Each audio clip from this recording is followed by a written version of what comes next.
બહુ બધી સીડી ચડીને હું પહોંચી ગયો ભૈરવ ભગવાનના મંદિરે. સામે છે મંદિર. ત્યાં ચહેરું પણ હતું કે રોટલી ચણાની સબ્જી મળી ગયા. મતલબ તો ભાઈ દિવસ સફળ થઈ ગયો આપણો. હેલિકોપ્ટર જો પેલા હેલિકોપ્ટર દેખાય ક્રેશ થઈ ગયું હતું મહિના પહેલા. આવાજ નીકળી. હા. ઓમ ચાલુ વરસાદમાં દર્શન કરવાની આવે કેટલી મજા આવે દર્શન કરવાની ખબર.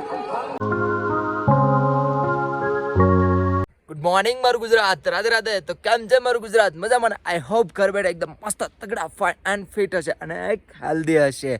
તો ભાઈ રાતે આવી ગયા હતા આ ટેન્ટમાં. ટેન્ટ હમણાં બતાડું ને પેલા સામેનો નજારો તમને બતાડી દઉં. યાર કેટલો પ્યારો અને કેટલો મસ્ત છે. જેમ જેમ સૂરજ દાદા ઉપર જાય છે ને એમ એમાં બહુ મસ્ત ચમકે છે યાર. હા સામે પણ ઓ ભાઈ આ સાઈડ તો મેં જોયું જ નહીં યાર. ભાઈ સાહેબ બધી સાઈડ પહાડ છે ને. આ એક નજારો જ્યાં સ્વયં મહાદેવ બિરાજમાન છે. તો આપણે પાછા મહાદેવના હમણાં દર્શન કરવા જાય છે અને યુટ્યુબમાં તો હું લાઈક કરવાનો છે. તો જોઈએ ચલો ફ્રેશ થઈ જાય ને પહેલાં તમને ટેન્ટ દેખાડી દઉં. જોઈ લે આ અમારું ઘર છે. આય હાય બહુ મસ્ત છે યાર. કપડાં બપડા રાખી દીધા હતા. આ રૂમાલ સુકાયેલો એક ફોનને આપણું ગ્લવ્સ પહેરી નાસ્તો ઉતો હતો ભાઈ. બહુ ઠંડી લાગતી હતી. મજા આવી ગઈ. તો ભાઈ અત્યારે પાછો હું જાઉં છું ઉપર મહાદેવના દર્શન કરવા. અને ત્યાં 5G નેટવર્ક આવે છે. નેટવર્ક નથી આવતું એટલે ત્યાં બ્લોગ અપલોડ કરવા જવું પડશે ને. અત્યારે 9:30 ઉપર થઈ ગયું છે અને યુટ્યુબમાં લાઈક કરવાનો છે. ચલો ફટાફટ સાઈડ જાઓ અને લાઈક કરું ત્યાં જઈને. ભાઈ મહાદેવના બહુ મસ્ત હદ બારા બહુ એટલે હું કેવું લાસ્ટમાં કોઈ વર્ડ જ નથી. બહુ મસ્ત અંદરથી મહાદેવના દર્શન થયા છે. મહાદેવની ટચ કર્યા એવું ફીલ થયું મેં. ભાઈ હજુ મહાદેવના દર્શન થઈ ગયા. તો હવે હું જાઉં અહીંથી ભૈરવ મંદિર ભૈરવનાથ. હા ત્યાં છે ને કદાચ. ત્યાં જાઉં અહીંથી હાલીને કી સાઈડથી જાવ એ તો નથી ખબર. અહીંથી 500 કે 600 મીટર દૂર છે. તો ત્યાં જાઉં દર્શન કરવા. હવે રસ્તો નીકળી જાય. અહીંથી ટ્રાય તો કરું નીકળી જાય. ચલો જઈએ એ સાઈડ દર્શન કરીએ. ભૈરવ મંદિર જવાનો રસ્તો અહીંથી છે. ઓ ભાઈ સીડિયા છે. હા અરે બાપરે ઊંચું જવાનું છે. ચલો કંઈ નહીં અહીંથી 1 કિલોમીટર બતાડે છે યાર. 1 કિલોમીટર જો તો ઉપર જવાનું છે અહીંથી. બહુ બધી સીડી ચડીને હું પહોંચી ગયો ભૈરવ ભગવાનના મંદિરે. સામે છે મંદિર. ત્યાં જાઉં છું. હા તો ભાઈ ભૈરવ બાબા પાસે પહોંચી ગયો છું. દર્શન કરી લ્યો મસ્ત. તમે પણ કરી લ્યો. જય ભૈરવ બાબા.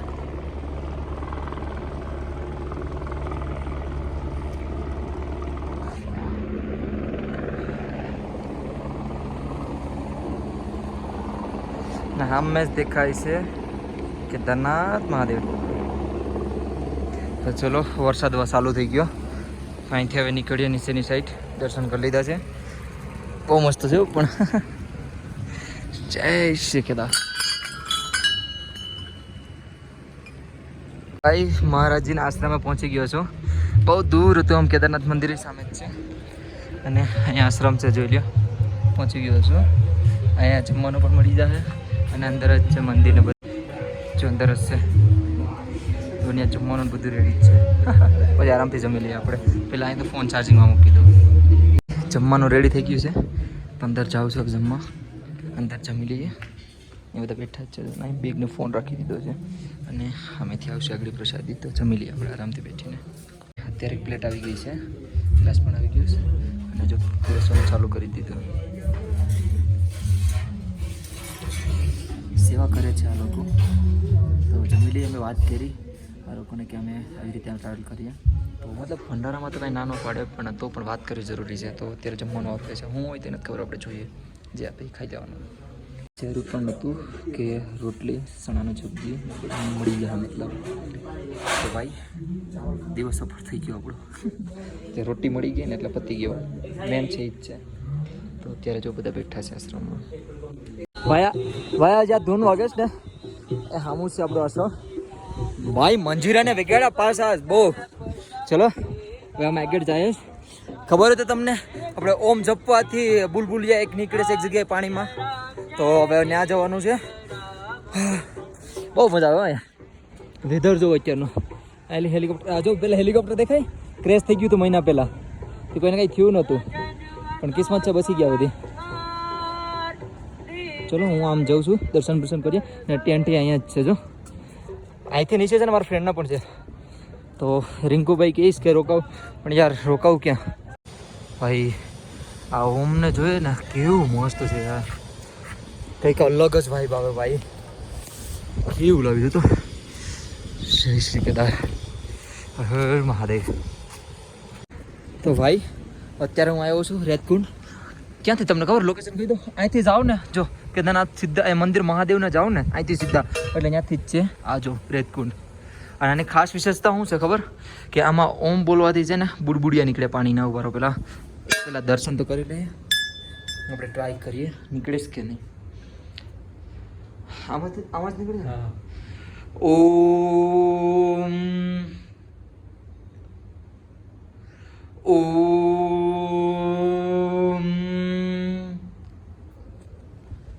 હાય પાપ નથી કરેલા મતલબ આ પાપ આ ભાઈ પેલા આવ્યા હતા ચિરાગભાઈ નહીં તમે એ જાઓ પેલા શું કીધું હા હર હર મહાદેવ નહીં યાર હર હર મહાદેવ થી નથી બોલતા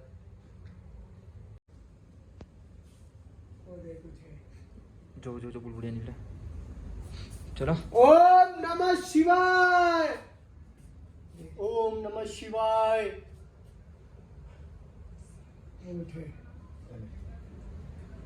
ચલો તો આપણે આ પણ જોઈ લીધું છે હવે દર્શન કરી લીધા હવે આપણે જાય સાઈડ ટેન્ટ સાઈડ કેમ કે હવે સવારના અમે રખડીએ જ છે તો નીકળીએ આમ બરાબર ને અને કાલે કંઈક નવું બ્લોગમાં હશે એ તો તમે જોવો ને પછી તમને ખબર પડશે કે આ ગાંડા વેડા શું કરવા નીકળ્યા છે અત્યારે કંઈક અલગ નવું કાલ બ્લોગમાં આવવાનું છે એ પણ તગડું આવ્યું છે ભૂક્કા બોલાવી નાખો ભૂક્કા જો તો ભાઈ આમાં હવે આગળ તો કંઈ દેખાતું નથી ને હવે રૂમ દેખાઈ જાય તો સારું જો વરસાદ ચાલુ જ છે થોડો થોડો ના ભાઈ જો વરસાદ ભાગો ખાયેગા આ તો જો ને ઓલું હેલિકોપ્ટર જઈ ગયું પછી આમ છે અરે દેખાણ જ નહીં જો બોલો ચોરું યા ચિરાગભાઈ કંઈક કીધું નથી રિહાઈ ગયું હેલિકોપ્ટર ન્યા લેન્ડ થઈ ગયું આ તો ચિરાગભાઈ રેડી ભાઈ મોસમ બગડી ગયો છે ભાઈ હવે કઈ જાય સ્ટેન્ડે ને ભાઈ હવે તો સવારના છે ને ખા ભાઈ જમવાનું છે ને આશ્રમમાં હું તમને એક પ્રેત કહું એ છે બાપુ જેમ મળ્યા છે ને આશ્રમમાં એ 12 મહિના ત્યાં રહી છે આશ્રમમાં બોલો ને બહુ નામસીન છો ભાઈ. અને રિંકુભાઈ હમણાં કહેતા હતા ફોન આવ્યો હતો જ્યાં ટેન્ટ ઉપર છે ને એ મને કહેતા હતા કે એ એક જ બાપુ છે જેની પાસે અહીંયા સૌથી વધારે કેદારનાથમાં પ્રોપર્ટી એની પાસે છે 12 મહિના રહેતા હોય તો એ કેવા હશે. તો હું રિકમેન્ડ કરું કે જો જમવું હોય ને તો ત્યાં હોય જજો ભાઈ જો રોટલી ઘી વાળી દેશી પછી સફરજન મતલબ ફ્રૂટ મળે પછી ચણાની જો અત્યારે મેં ખાધું નહીં કહી દઉં ચાવલ ચણાની સબ્જી રોટલી પછી આચાર પછી દાળ પછી શું હતું બસ એટલું જ હતું હા એટલું હતું પણ યાર ઘર જેવું ખાવાનું ક્યાં વાર તો ન મળે. ભાઈ હવે ઉતરી જ ગયા હવે નીચે અમે ટેન્ટ સાઈડ જાય છે ને વરસાદ ને નહીં પણ આ ઝાકળ વધી ગયો છે ઝાકળ નહીં આ ધીણો ઝીણો છે ને મસ્ત નીચે આવી ચાલો ત્યારનું વેધર જોઉં પહેલાં વાવ યાર ઠંડી વધતી જ જાય છે અને વેધર પણ ખરાબ થતું જાય છે આમ તો કંઈ દેખાતું જ નથી. હું તો આવી ગયો છું અનુરાગભાઈ પાસે અહીંયા તો કંઈક ચા પીએ અને પછી આરતીનો ટાઈમ થઈ જ ગયો છે અત્યારે તો હું જાઉં છું અત્યારે સાહેબ તો ચાલુ પણ થઈ ગયો છે. ઓ યાર હું વેધર છે નહીં તો ચલો એ સાઈડ નીકળીએ આપણે હવે. તો ભાઈ ફરીવાર પહોંચી ગયો છું શ્રી કેદાર મંદિરે ઉપર જ જાઉં છું દર્શન કરી લઈએ પાછા અને તમને પણ દર્શન કરાવી દઉં સાથે. અને સાચી હા મોસ્ટ ઓફલી ગુજરાતી જ આવે છે બધી અત્યારે. ફરીવાર પહોંચી ગયો છે તમારો ભાઈ આરતીમાં ને અત્યારે પબ્લિક જો ભાઈ અત્યારે આવવા જઈશ ને એટલા માટે ઓન રિસ્ક પોતાના રિસ્ક ઉપર આવવાનું એમ જે પણ આવે છે ને અને પોતાના રિસ્ક ઉપર આવે પબ્લિક જો ખાલી ચાલુ વરસાદમાં દર્શન કરવાની આવે કેટલી મજા આવે દર્શન કરવાની ખબર અહીંયા જોઈ લો તાપ પણ ચાલુ છે અને ચાલુ વરસાદમાં દર્શન વાવ જય શ્રી કેદાર જય શ્રી કેદાર. તો ભાઈ અમે ફરીવાર આશ્રમમાં આવી ગયા હતા ને આ આશ્રમ છે અને અત્યારની વાત કરું ને અત્યારે તો અમારા ગુજરાતી લોકોએ મતલબ બનાવેલું હતું, ભજીયા અને મીઠાઈ ને જાજુ બધું હતું. તો હું તમને જો બધીને એકવાર રિકમેન્ડ શું કહેવાય, એકવાર કહું તમને બધીને કે જો તમે કેદારનાથ આવતા હોય ને તો તમારે રૂમ લેવાની કાંઈ જરૂર જ નથી. આવો આશ્રમમાં જે મને મતલબ સમજાયો વ્યક્તિ મારે બધી વસ્તુ મને કીધું, મને જ ખબર છે અત્યારે. તો કંઈ નહીં, થોડુંક જ્ઞાન મળી ગયું, થોડુંક એવું 0.0% પણ મળી ગયું મારા માટે. તો થેન્ક યુ સો મચ ગુરુજી. હવે જઈએ અહીંથી હવે આપણા ટેન્ટ સાઈડ. તો ભાઈ અમે પહોંચી તો ગયા બરાબર, પણ ઠંડી બહુ વધી ગઈ. ટેન્ટ સાઈડ અમે પહોંચી ગયા છે અનુરાગભાઈ પાસે. તો હવે ગોદડા ઉડી ગયા કેટલા, મેં તો 2 વાગ્યા મતલબ એ મસરાઈ કાઢે છે. રાતે વરસાદ વધ્યો ને અત્યારે તો ઠંડી પણ એવી જ વધી ગઈ. તો ગોદડામાં અંદર ઘૂસીને વ્લોગ એડિટ કરું, એન્ડ કરું, એડિટ કરા ને એન્ડ કરા. તો હા, આઈ હોપ તમને બધી મારો વિડીયો પસંદ આવ્યો હશે. થોડો બડો પણ વિડીયો બનાવી નાખ્યો, કેમ કે બધી અહીં લગભગ તો બધી જોયેલો જોઈએ, ન જોયો એના માટે થોડોક છે. હા, આઈ હોપ તમને બધી મારો વિડીયો પસંદ આવ્યો હશે. પસંદ આવ્યો હોય તો લાઈક, શેર અને સબસ્ક્રાઈબ કરીને જજો. મળીએ છીએ કાલે કંઈક ધમાલ નવા અને મસ્ત વ્લોગમાં. Thank you so much for watching. Bye bye. Har Har Mahadev Mahadev.